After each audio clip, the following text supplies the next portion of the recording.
اے ایمان والو، نہ پوچھو ان چیزوں کے متعلق جو تمہارے لیے ظاہر کی جائے تو تمہیں بری لگے، اور اگر ان کے متعلق ایسے وقت پوچھو گے جب قرآن نازل کیا جا رہا ہے تو تمہارے لیے ظاہر کر دی جائے گی۔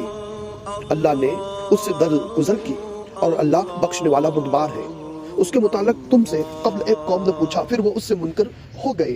اللہ نے نہیں بتایا بحیرہ اور نہ صائبہ اور نہ وسیلہ اور نہ حام، لیکن جن لوگوں نے کفر کیا وہ اللہ پر جھوٹ باندھتے ہیں اور اللہ ان کے اکثر عقل نہیں رکھتے۔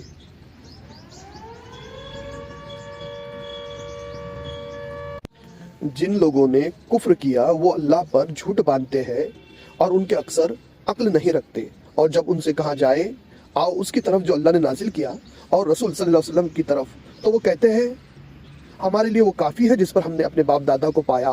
تو کیا اس صورت میں بھی کہ ان کے باپ دادا کچھ نہ جانتے ہو اور نہ ہدایت یافتہ ہو؟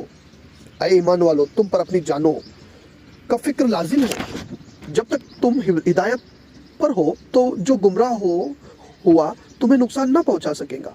تم سب کو اللہ کی طرف لوٹنا ہے، پھر وہ تمہیں جتلا دے گا جو تم کرتے تھے۔ اے ایمان والو، تمہارے درمیان گواہی کا طریقہ ہے یہ ہے کہ جب تم میں سے کسی کی موت آئے، وصیت کے وقت تم میں سے دو معتبر شخص ہو یا تمہارے سوا دو، اور اگر تم زمین میں سفر کر رہے ہو پھر تمہیں موت کی مصیبت پہنچے، ان لوگوں کو روک لو نماز کے بعد۔ اگر تمہیں شک ہو تو دونوں اللہ کی قسم کھائیں کہ ہم اس کے عوض کو ایک قیمت مول نہیں لیتے، خواہ رشتہ دار ہو، اور ہم اللہ کی گواہی نہیں چھپاتے، ورنہ ہم بے شک گنہگاروں میں سے ہیں۔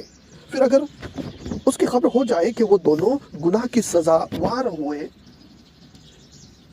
تو ان کی جگہ ان میں سے دو اور کھڑے ہو جن کا حق ماننا چاہا، جو سب سے زیادہ میت کے قریب ہو، پھر وہ اللہ کی قسم کھائے کہ ہماری گواہی ان دونوں کی گواہی سے زیادہ صحیح ہے اور ہم نے زیادتی نہیں کی، ورنہ اس صورت میں ہم بے شک ظالموں سے ہوں گے۔ یہ قریب تر ہے کہ وہ گواہی اس کے صحیح طریقے پر ادا کرے، یا وہ ڈرے کہ ہماری قسم ان کی قسم کے بعد رد کر دی جائے گی۔ اور اللہ سے ڈرو اور سنو، اللہ نہیں ہدایت دیتا نافرمان قوم کو۔